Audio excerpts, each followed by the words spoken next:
Përshëndetje të nderuar miq, do të flasim për protestën në këtë fillim jave që është në ditën e 24, por jo vetëm për të, do të flasim edhe për situatën gjeopolitike pas samitit në NATO-s në Turqi, atë që po ndodh në lindjen e mesme me bombardimet e reja amerikane dhe kundërpërgjigjen e Iranit, nuk do ketë qetësi duket as këtë verë kur u mendua se palët ishin shumë pra një marrëveshje pas armëpushimit, po si duket në fund u thye gjithçka, tashmë pritet se çfarë do ndodh, teksa Shtetet e Bashkuara po shkojnë edhe drejt zgjedhjeve të mesmandatit e Trumpi po kërkon një fitore me çdo kusht për ta paraqitur në zgjedhje. Për të analizuar gjithë situatën nga Tirana deri në lindjen e mesme, kam kënaqësinë që të filloj një bisedë me teologun Eduard Hartori. Edhe përshëndetje dhe faleminderit. Përshëndetje. Po, në lidhje me Ta nisim me protesta në Tiranë se situata në Shqipëri, Tresinjon parësor është edhe fen po patjetër. I përfshiu të gjitha këtu. Në fakt ne patjetër që ai do të jetë parësia jonë e parë. Domethënë pra situata në Shqipëri dhe protestat që populli jonë po bën atje. Sigurisht që Edi Rama domethënë me sjelljet e tij që ka bërë kohët e fundit, domethënë me goditjet e individëve, por edhe të institucioneve, në rastin konkret të institucionit xhamis, domethënë ne shoh që Edi Rama domethënë argumenta me çfarë ai do përballën e tij pra. Pra populli po kërkon disa drejta të cilat janë drejta themelore, domethënë janë drejta kushtetuese. E drejta e parë themelore që populli kërkon është pavarësia, sovraniteti i vendit vet. Këtu kemi të bëjmë domethënë me plane shumë të tmerrshme, domethënë të cilat nuk premtojnë gjëra të mira për shqiptarët.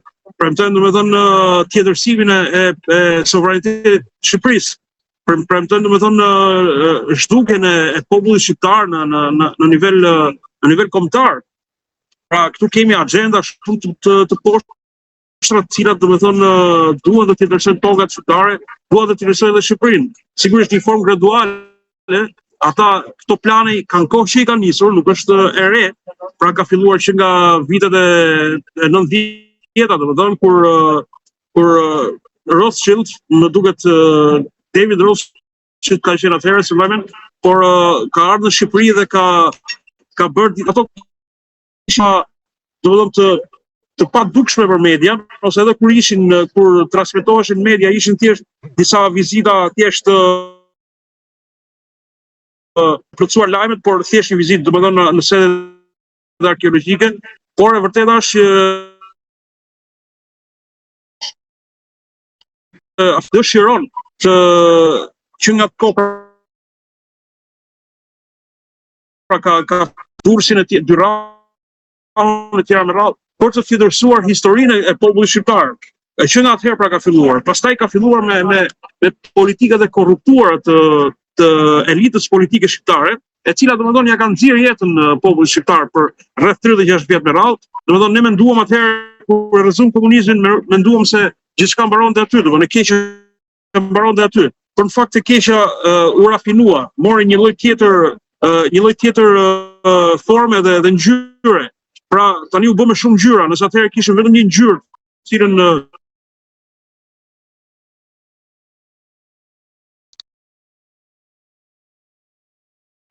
funksionet? Po, ka pak probleme linja, Edi, por ju dëgjoj me pak shkëputje.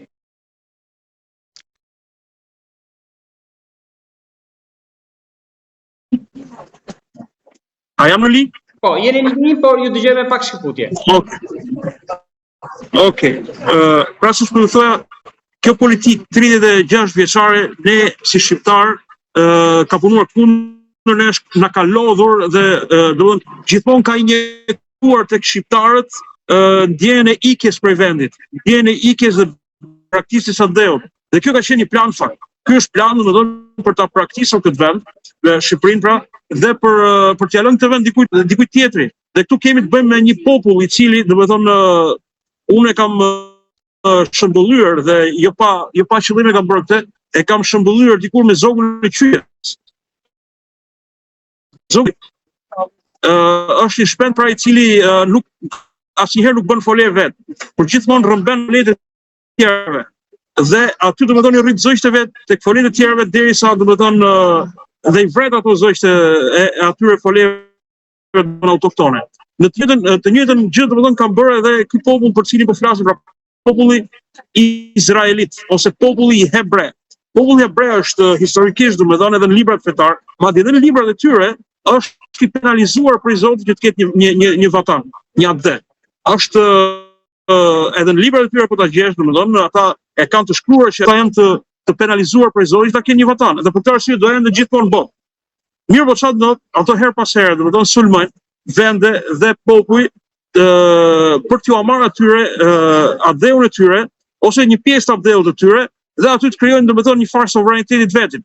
Në këtë mënyrë domethënë ata janë munduar ta bëjnë këtë që në Evropë, domethënë që në kohët e mesjetës, duke krijuar getot, ato që ne i quajmë që kemi dëgjuar domethënë që në Evropë ka patur geto. Në fakt getot nuk kanë qenë se Evropa i ka bërë këta, i ka mbyllur në një zonë caktuar dhe kaq. Jo, geto ka qenë prej tyre, një zonë e izoluar vetëm e tyre, e rrethuar, dhe aty brenda ata tentonin të kishin një sovranitet. Sepse ata hesin me një ide, me ideologji shumë të rëndë, një ideologji raciste, jashtëzakonisht të keqe dhe anti-njerëzore, pra që thonë që vetëm ne jemi njerëz, kurse pjesa tjetër e botës, qoftë europianët, qoftë shqiptarët, qoftë arabët, latinoamerikanët, janë kafshë me fytyrë njerëzore dhe janë vetëm për shërbimin tonë. Këta pra, hebrejt, duke ecur në këtë mënyrë, gjithmonë janë munduar të shfrytëzojnë të mirat e atij vendi dhe duke e bërë pra duke izoluar veten e tyre nga ky vend, duke krijuar pra vatra sovraniteti të tyre jashtë botës ose jashtë integrimit domethënë në pjesën tjetër të popujve. Kjo ka ndodhur në histori. Madje kjo ka qenë arsyeja pse Evropa gjithmonë këta nuk i ka dashur dhe gjithmonë i ka luftuar. Sepse hebrejt gjithmonë, duke qenë se e shikonin veten më lart se tjerët, ata kanë ushqyer dhe një urrëtie ndaj pjesës tjetër të botës, një popull me cilë ata jetonin, dhe për këtë arsye nga getot e tyre kanë filluar edhe trafiqet. Aty kanë filluar trafiku i parave të pista, aty ka filluar trafiku i femrave.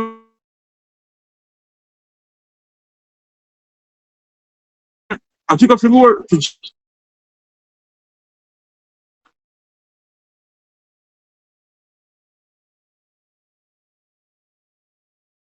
dhe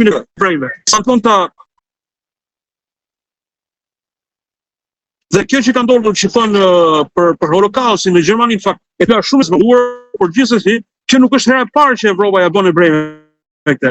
Ja bën sepse vazhdimisht, domethënë her pas here, ne kemi që në Angli, edhe në Francë, edhe në Spanjë, edhe në shumë vende tjera, mbretërit e kohëve të ndryshme i kanë përzënë hebrejt, i kanë vrarë një pjesë, i kanë konvertuar një pjesë tjetër, në mënyrë që ata domethënë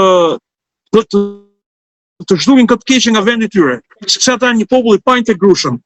Kjo është si populli. Pra ju po thoni që në mënyrë përveçme, sepse në mënyrë përveçme edhe në Shqipëri apo do jenë përfituesit fundor të kësaj që po ndodh, pra ka një plan. Kjo është plani. Por duhet të jam pikërisht. Pra në mënyrë përveçme mund të ketë edhe hebrejt që mund të jenë njerëz të mirë. Por si kopra, të janë njerëz të cilët tentojnë gjithmonë të vjedhin të mirat e popujve të tjerë dhe folet e popujve të tjerë, dhe adetet e popujve të tjerë. Në rastin konkret kjo po ndodh në Shqipëri.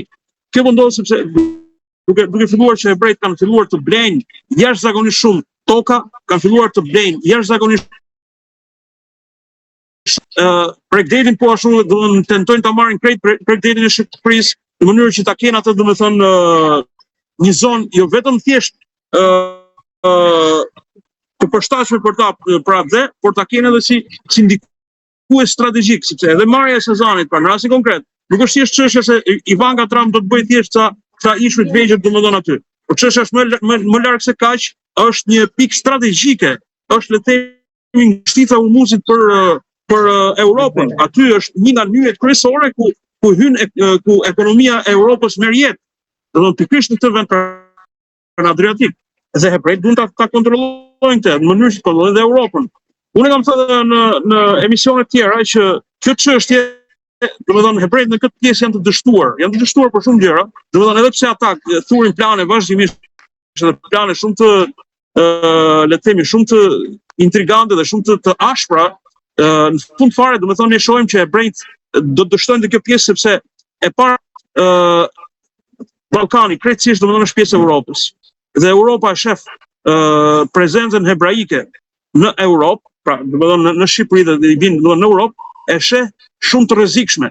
Pra i bie sikur Europa në këto momente është kur po sheh pra këtë faktor të ri që do të futet në Europë, që nuk është as në NATO, ky faktor i ri do t'ja zej fytin, do t'ja zej frymën e Europës. Dhe për këtë arsye, domethënë Europa, qarqet europiane nuk do ta lejojnë, edhe në fakt e kanë shprehur atë, edhe pse në mënyrë të kamufluar, edhe janë munduar që mos dalin, por le të themi pas perdes, gjithmonë qarqet europiane e din rrezikun që i pret domethënë nga kjo lloj revanshi e bre në gadishën europian, edhe në Shqipëri konkretisht. Madje jo vetëm në Shqipëri, por edhe madje edhe në Pulja, më përballë, në ana tjetër e Shqipërisë, domethënë ata po bëjnë njëta gjëra, por edhe atje domethënë kanë hasur rezistencë. Gjithashtu duhet të thoja është se Ballkani është, unë kam thonë këtë vazhdimisht dhe vazhdoj ta them, Ballkani është akoma tapi osmane. Domethënë që për Turqinë, Ballkani është, le të themi, është obori i saj i pasur. Edhe nëse Ballkani domethënë i merret, pra hyn ky faktor i ri që është armik me Turqinë, është armik natyral me Turqinë. Izraelitët janë dhe e kanë deklaruar këtë. Domethënë për Turqinë kjo domethënë është një rrezik dashurie ose respekt të ndërsjellë që kemi me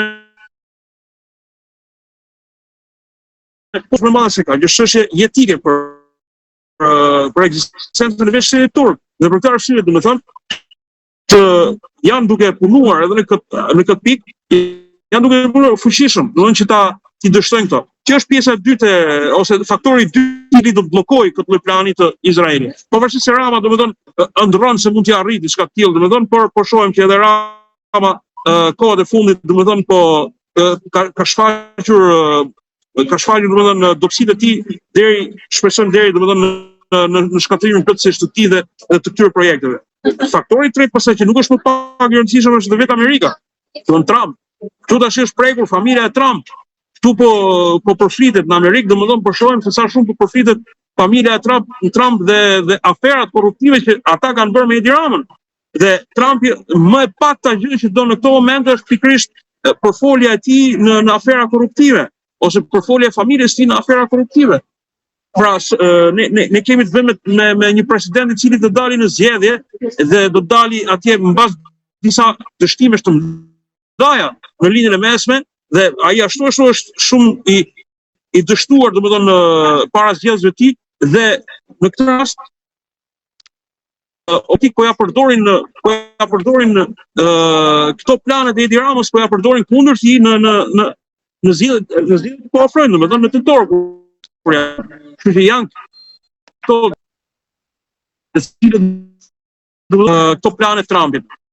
Pra ju jeni mendoni që Erdogani nuk do ta lejojë Izraelin, do ta përzërë nga Shqipëria. Patjetër që nuk do ta lejojë. Patjetër sepse domethënë shiko, Ballkani, siç është edhe obori i pasur, unë e konsideroj Ballkanin për Turqinë e konsideroj kokën. Dhe ai nuk mund të lejojë një kapistër në kokën e tij. Le ta themi, kjo është unë nuk e tepëroj kur them që Ballkani është koka e Turqisë. Se gjithmonë Ballkani ka qenë koka e Turqisë, kanë qenë liderët për Ballkanin, domethënë shumë elita politike e Turqisë, e Perandorisë Osmane ka qenë në shumicën e rasteve ballkanase, kështu që Turqia e ka Ballkanin domethënë një zonë të cilën domethënë shumë të rëndësishme. Unë e konsideroj koka, nëse zemra është në Anadol, koka është në Ballkan. Dhe njerëz kryeministra drejtshkurtër si puna Edi Ramës apo Vučićit apo dikujt tjetri. Do të pat sepse kanë rënë përpara tyre me superfuqi. Shqipëria, nëse Edi Rama e shikon Shqipërinë thjesht një vend vogël të cilin ai mund ta komandojë dhe mund ta thonë se kanë fuqinë, në të vërtetë ai gabohet shumë sepse fuqit nuk janë më ata që kanë qenë. Nuk janë më Izraeli, nuk është më ajo fuqia e madhe e cila domethënë kishte pas Amerikën. Gjithmonë izraelitët nuk kanë pas fuqi nga vetvetja e tyre, por kanë pas gjithmonë nga pra si puna e parazitit, puna e shushunjës. Shushunja nuk ka vetë fuqi nga trupi i vet, por gjithmonë e merr nga kau, nga demi, nga lopa, ose nga buaj. Të njëjtën gjë domethënë edhe këta izraelitët, fuqinë e tyre kanë nga amerikanët, por amerikanët kanë parë tashmë se nuk kam ta ndihmojnë Izraelin në krimet e tij, sepse po paguajnë një kosto shumë të madhe si amerikan, duke përkrahur Izraelin, po paguajnë kosto morale, po paguajnë kosto politike dhe po paguajnë kosto ekonomike. Domethënë në Amerikë, domethënë amerikanët sot domethënë kanë shumë left dhe shumë inat, pse paratë e tyre domethënë mungojnë kur bëhet fjalë, pra taksat e tyre mungojnë kur bëhet fjalë për shërbimet mjekësore, arsimore, etj. Me radhë, dhe asnjëherë nuk mungojnë për të ndihmuar një kriminal lufte që është Netanyahu për të vrarë njerëz pa fajshëm. Pra këta domethënë opinioni politik, opinioni publik në Amerikë e ka parë, edhe për këtë arsye domethënë normalisht është paksuar dhe do të shkojë deri në hiqjen dorë për Izraelin. Por ka thënë para që Amerika do të ketë vetëm dy oferta për qoftë për linjën e mesme, edhe në këtë rast edhe për Izraelin. Dhe këto dy oferta kush janë? Oferta e parë është Turqia dhe oferta e dytë është Izraeli. Oferta izraelite është ofertë gjagatare, është ofertë vrasë, është ofertë që e sheshon gjithë botën domosdoshmë. Madje sikur të lejohej edhe bombën atomike do ta kishte përdorur. Por nuk e kanë lejuar. Kurse oferta turke është ofertë më e paqshme, më garantuese për interesat amerikane, qoftë linjën e mesme, por qoftë edhe për në mesdhe. Dhe pikërisht pra unë këtu e shoh edhe çështjen e Turqisë si një faktor rëndësishëm për të kthyer përsëri tek Jona, pra për në këtë gjendje ose në këtë situatë të cilën gjendet populli shqiptar, domethënë në këtë përballje ekzistenciale do të quaj. Sepse bëhet fjalë për sovranitetin. Të gjitha janë. Dorë Erdogani protestës në Shqipëri për ta larguar Ramën apo nuk e shikoni pas? Shiko, Erdogan gjithmonë e ka përkrahur Shqipërinë edhe krejt popujt shqiptar, domethënë në Kosovë dhe në Maqedoni edhe në Malnezi, por edhe në Bosnjë, i ka përkrahur si popull, asnjëherë si politik, domethënë kur ka punuar me politikanët shqiptar, nuk ka punuar sepse i pëlqen X apo Y, ka punuar sepse ai ka përkrahur popujt shqiptar, popujt musliman të kësaj zone, popujt domethënë të cilët e duan Turqinë edhe Turqia i don. Për këtë arsye duhet të them që çështja e përkrahjes së tij do të jetë, unë mendoj se do të jetë në forma të ndryshme, jo thjesht me deklarata. Unë kështu e shoh çështjen edhe besoj që do t'i arrijë domethënë. Domethënë se si atë e din Zoti përpara, pastaj e din udhëheqësit e politikës turke, por unë mendoj se ndihma turke ka qenë dhe do vazhdoj të jetë deri në fund. Madje kujtohet domethënë në një situatë, në një diskutim që kemi patur me disa njerëz, të cilët më thonin që ja kemi bërë të ditur të gjithëve udhëheqësve politik të Ballkanit. Bëni çfarë doni me njëri tjetrin. Fare vulën në Ballkan e ka Turqia. Shumë thjesht. Po marrëdhëniet në saktësi pat mes Ramës dhe Erdoganit. Pastaj këto marrëdhëniet unë nuk e di domethënë Erdogan është edhe sinqerisht që e admiroj si strateg domethënë, si politikan arrin që të befasojë edhe politikanët e tjerë domethënë edhe rivalet e vet domethënë. Edhe në rastin konkret domethënë më pëlqeu momenti kur le dalim pak jashtë Ramës. Më pëlqeu momenti kur i than për Melonin e Italisë për shembull, në një takim më përpara, duhet ta lësh cigaren. E kam parë këtë. Kupton, shive sa genial që është. Dhe në tash doli në një intervistë dhe i than gazetarët, thanë që Meloni e ka lënë cigaren. Edhe ka thënë sa mirë ka bërë edhe sikur edhe populli jonë ta kishte lënë. Pra do të them që është një njerëz shumë interesante kjo pikë dhe domethënë ka një farë prezencë jashtëzakonisht frymëzuese.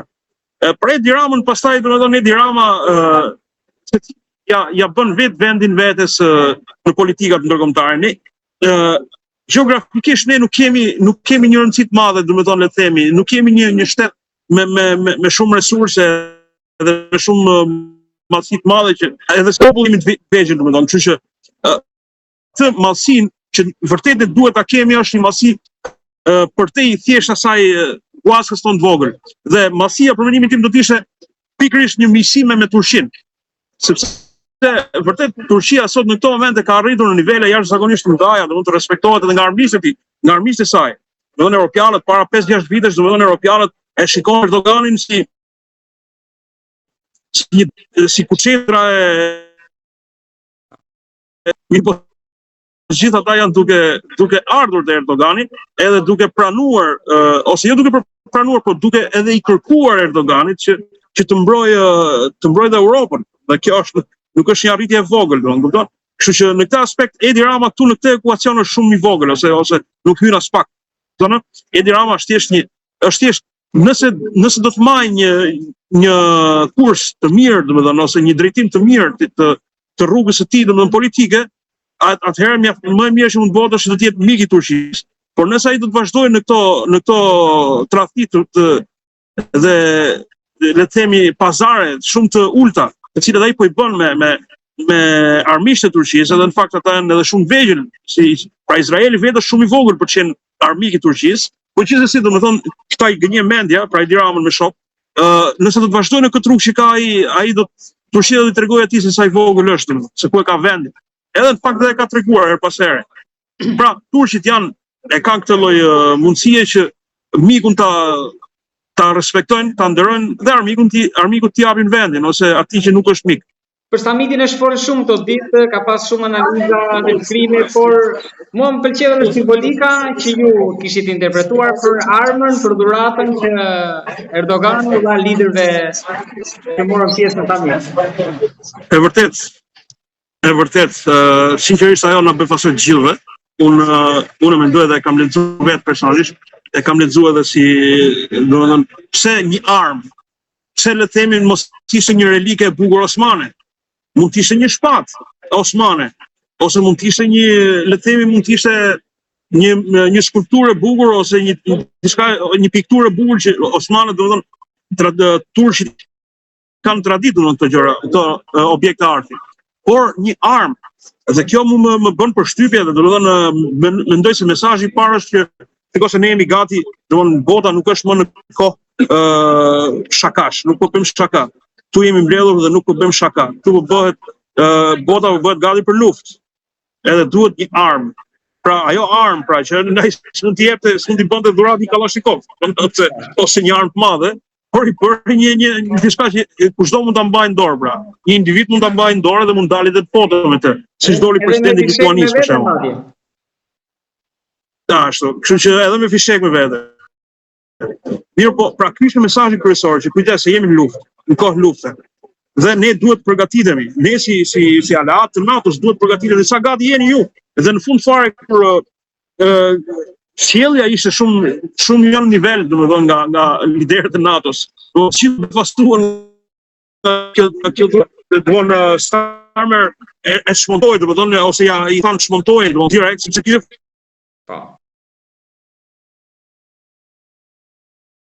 mesazhi ishte dhe mesazhi i Erdoganit aty që a jeni vërtet burra ju për këto ditë që po vijnë apo jo?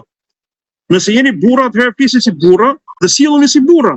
Jo thjesht domethënë deklarata bosha anë këtej dhe në fund fare nuk keni mundësi të marrni një armë në dorë. Pra kjo është thelbi i mesazhit domethënë që kishte.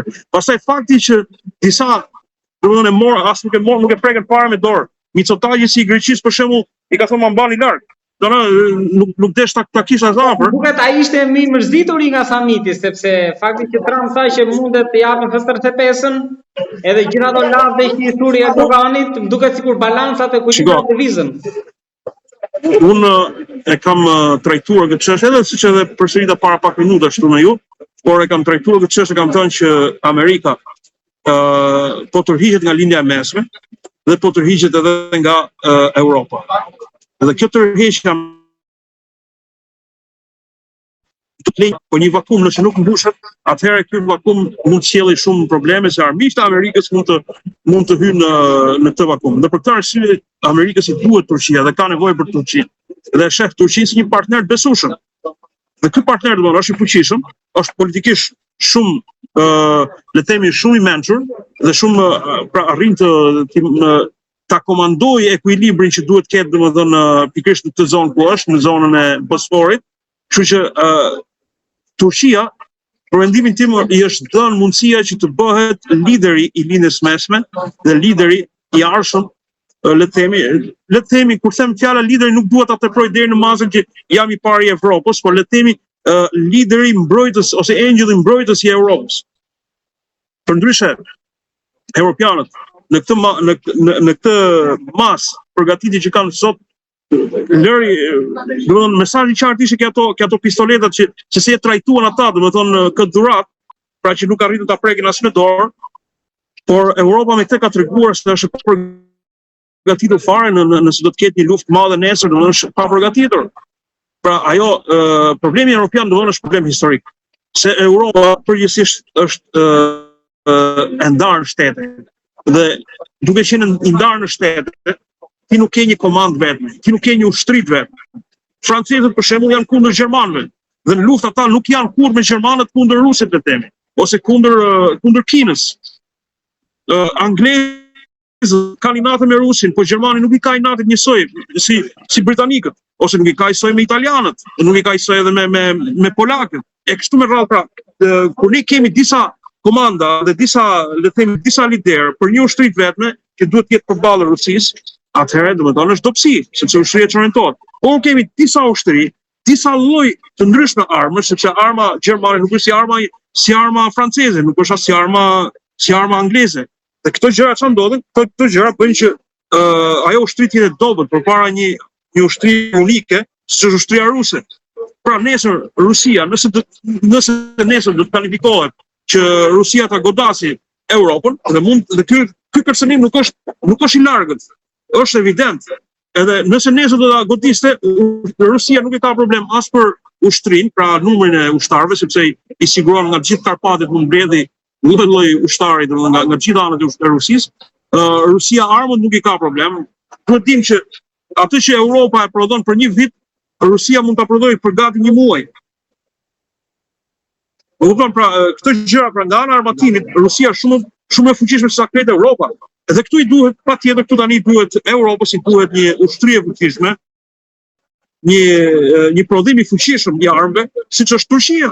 Turqia domosdoshmë ka zhvilluar në mas të madhe, ka zhvilluar industrinë e armatimit, e ka zhvilluar shumë, domethënë.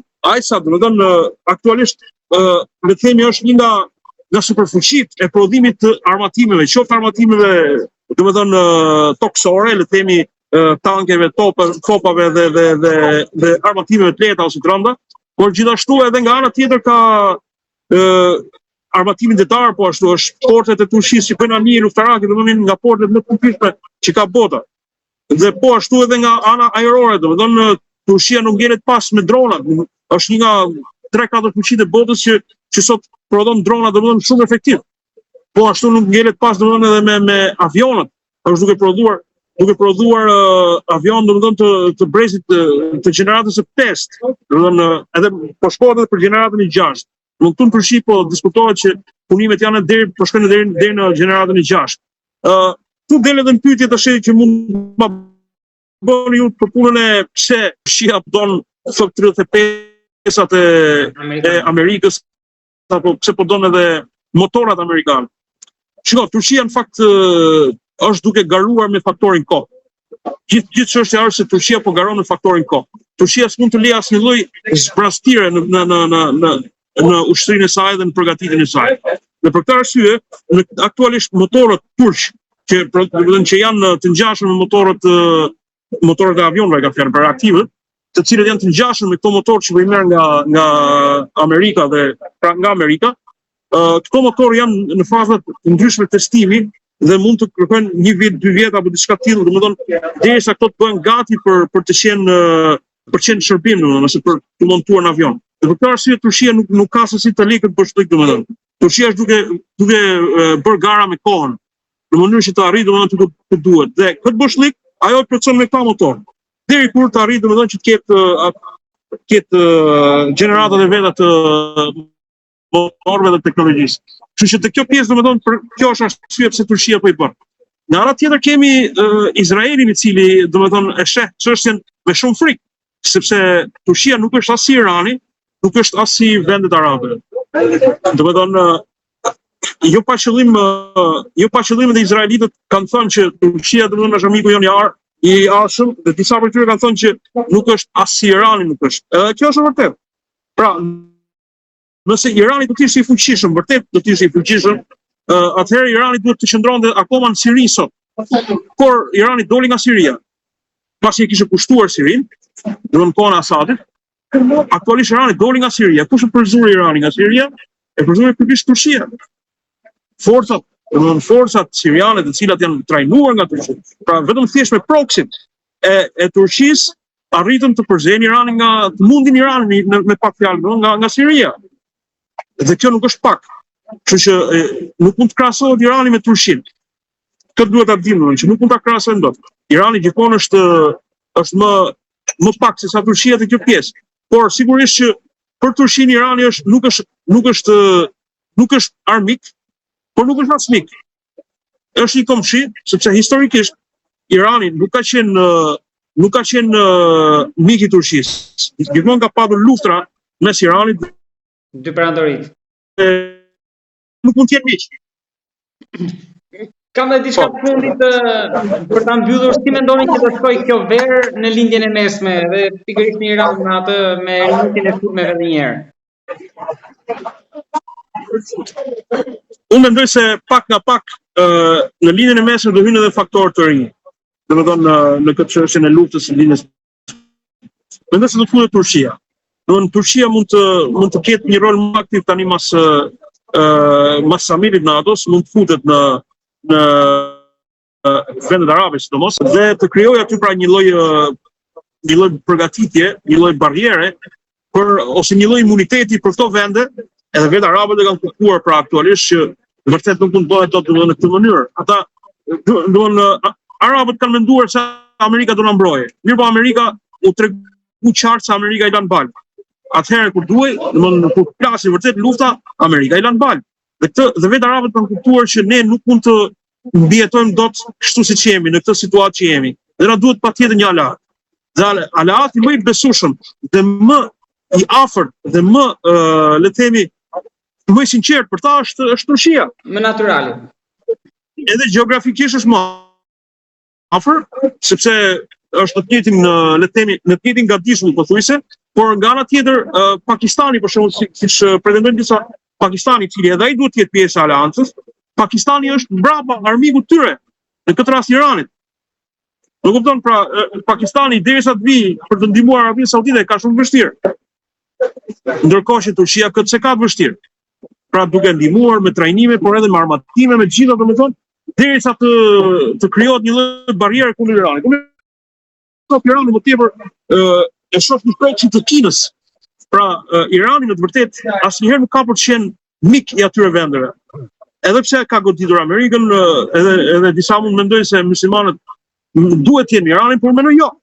Irani në të vërtet është një projekt më vete. Në lindjen e mesme ka 3 projekte, vllajtash. 3 projekte kryesore.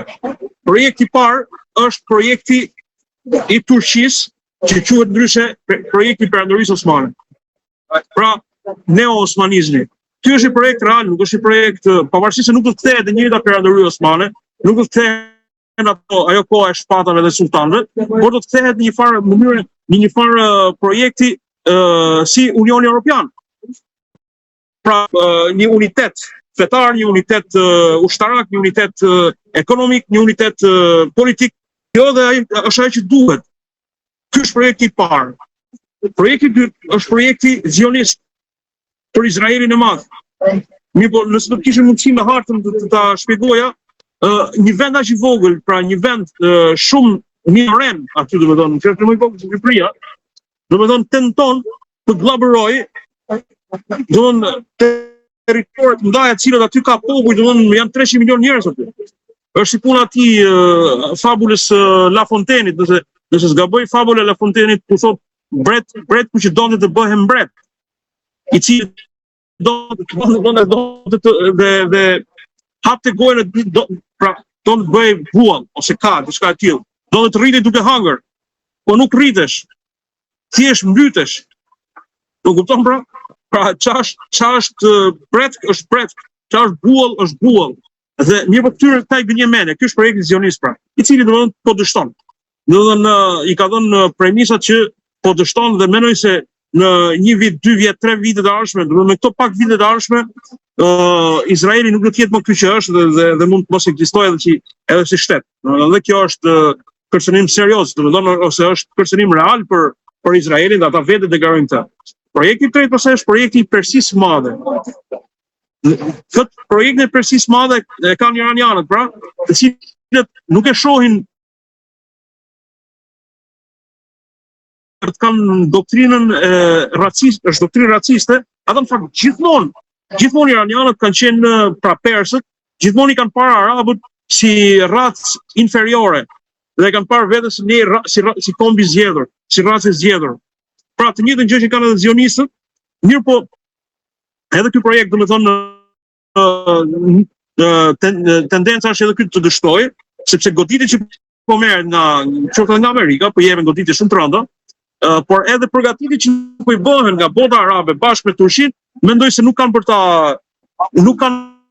lënë këtë projekt të zhvillohet në pjesën tjetër të botës islame, pra që është gadishur arabik. Sepse aty pra nëse do të ketë mundësi ai aty do të shpërndahet. Pra do derisa të marrin në kontroll edhe vetë Mekën edhe Medinën. Edhe nëse i merren kontroll, atëherë domethënë Islami është çështje e përfunduar, por kjo nuk do.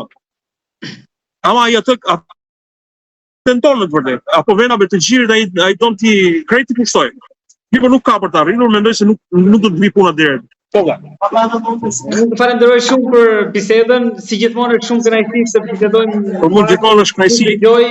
Për gjithmonë për analizën tuaj që nisëm nga Tirana deri në lindjen e mesme, tani mbetet për të parë se çfarë do ndodh në vazhdim. Jam një orë. Po shpresojmë inshallah. Respekt valla, jeni gjithmonë i pritur edhe dëgjojmë më mirë gjithmonë.